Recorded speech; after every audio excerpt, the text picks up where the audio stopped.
Welcome. I'm so glad you're here, wherever you are right now. Whether the day is just beginning, or finally ending, or you've simply come looking for a quiet place to rest for a while. You don't have to do anything here. You don't have to be strong, or useful, or productive. For these few minutes, there is nothing to finish, and no one to please. This time is only for you. So let yourself slow down. Let your body settle into whatever it's resting on. And if your mind is still moving fast from everything the day has asked of you, that's all right. We're not going to fight it. We're just going to slow down together until the quiet begins to feel like a place you can stay.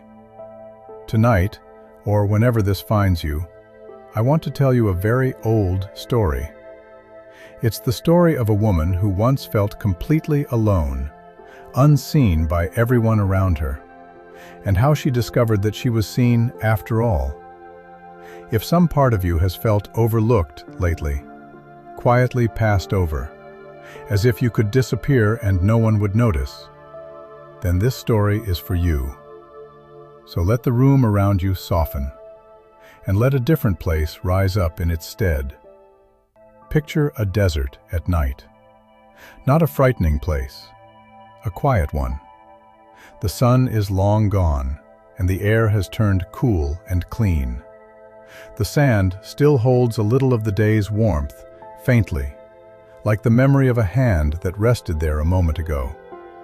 There is no noise here, no voices asking anything of you, only the soft hush of the wind moving across the dunes, and the wide, patient silence of a land that has seen 1,000 years of nights. And above you, more stars than you have ever seen, spilled across the whole sky from one edge of the world to the other. So many that the darkness itself seems to glow. Let your shoulders come down. Let the quiet of this place settle over you. Because it's here, in this wide and gentle darkness, that our story begins. A long, long time ago. There was once a woman named Hagar.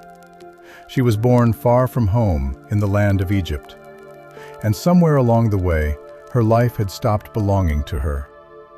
She was a servant in the household of a woman named Sarah and her husband, Abraham. Hagar was not the center of anyone's story. She was the one who carried the water, who worked while others rested, who was spoken about but rarely spoken to. When people looked at her, they seemed to look through her, as though she were part of the furniture of the tent and not a person with a heart of her own. Perhaps you know that feeling, the feeling of being useful but not truly seen. For years, Sarah had longed for a child, and no child had come. And in her sadness, she made a decision that would change Hagar's life without ever asking Hagar what she wanted. She gave Hagar to Abraham, so that Hagar might carry a child in her place. And so Hagar became a mother-to-be, in a story that was never meant to be about her. But something shifted inside the tent after that. Where there had been distance between the two women, now there was tension. Sarah's heart grew bitter, and she began to treat Hagar harshly. So harshly that one day, Hagar could not bear it any longer. So she did the only thing left to do. She ran. She gathered what little she had, and she walked out into the wilderness alone. Imagine her, small against that enormous land. No map, no plan, only the ache of wanting to be somewhere, anywhere, that she was not being crushed. She followed an old road that led toward the country of her birth, as if some part of her hoped she could walk all the way back to the beginning, before any of this. And when her legs would carry her no further, she stopped, beside a spring of water in the desert. She sat down by that water, and there, with no one watching, no one to perform for, no one to be strong for, the weight of it all finally came down on her. She was alone, she was tired, and she was certain that no one in all the world knew where she was or cared. But she was wrong about that last part. Because in the stillness beside that spring, a voice spoke to her. It was the voice of an angel of the Lord, and the first thing that voice did was to say her name. Hagar. Just her name. Not servant, not Sarah's girl, not the role she played in someone else's household. Her own name, spoken gently, as though it mattered, as though she mattered. And then the voice asked her a question, a tender question. Where have you come from? And where are you going? It was not an accusation. It was the question you ask someone you have been looking for, someone you have found. And Hagar answered honestly, the way you can only answer when you're too tired to pretend. She said she was running away. The voice did not scold her. Instead, it made her a promise. It told her that her life was not over, that the child she carried would live and grow and become a whole people. It told her that her son would be called Ishmael, a name that means God hears. God hears. Because even in a wilderness where she thought no one could hear her crying, she had been heard all along. And then Hagar did something no one else in all the old stories had ever done. She gave God a name.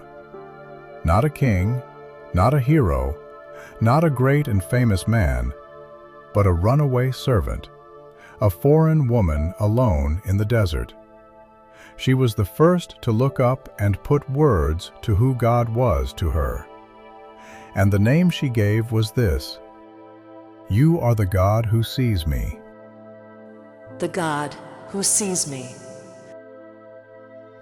She said in wonder, Have I truly seen the one who sees me? She could hardly believe it.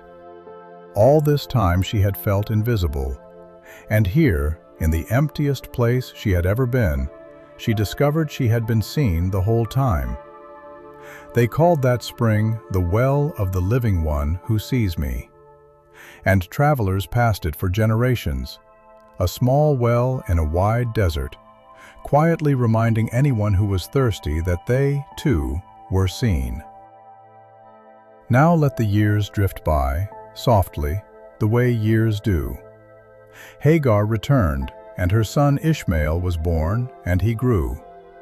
And in time, Sarah had a son of her own, too, the child she had waited for all her life.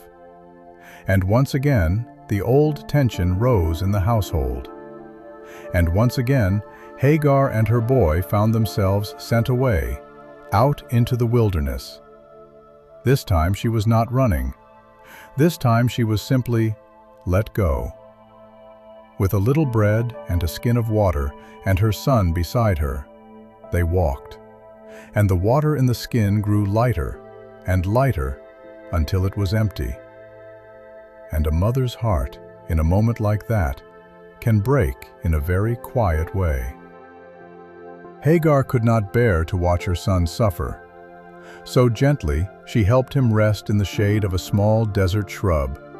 And then she walked a little distance away and sat down, because she could not stand to see him fade.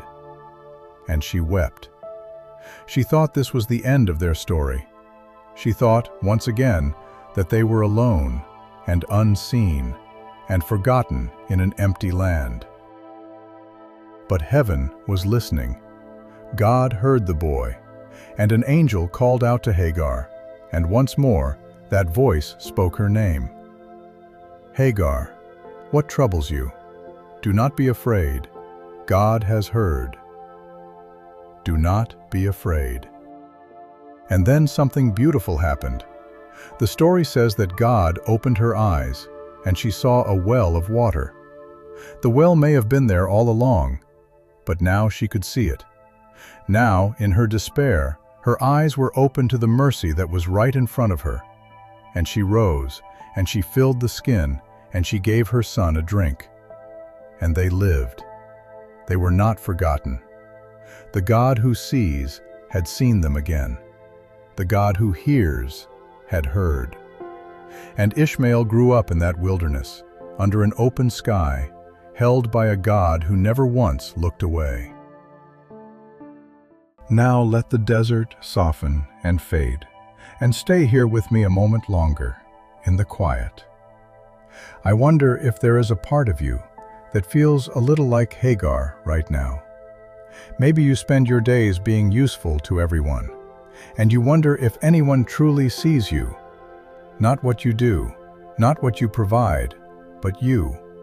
Maybe you felt overlooked lately, passed over, as though you are part of the background of someone else's life, carrying the water while the story happens to other people. If that's you, I want you to hear the same thing Hagar heard. You are not invisible. The tiredness you carry that no one else notices, it is noticed. The quiet ache you don't say out loud, it is heard. In the emptiest, loneliest place you have ever felt, you are seen. You have been seen the whole time. You do not have to be a hero to be worth finding. You do not have to be the center of the story to matter. Hagar wasn't, and heaven called her by name. And sometimes, like her, we only need our eyes opened. The well of comfort may be closer than it feels right now. Let your eyes open gently to the mercy that is already near. You are seen, you are heard, and you are not alone. Let that be the thing you carry with you, soft and steady and true. So let yourself rest now. Whatever hour this finds you in, let the weight you've been carrying grow a little lighter. Let your shoulders come down. There is nothing to prove in this moment, nothing to fix, nothing you have to be. If you're closing your eyes tonight, let sleep come gently and carry the quiet of this place with you into the dark. And if the day is still ahead of you, may you step back into it a little softer, a little steadier, knowing you are not walking through it alone. May peace settle over you like the cool night air. May you feel watched over wherever you go from here. You are seen. You are heard. You are not alone. Rest now.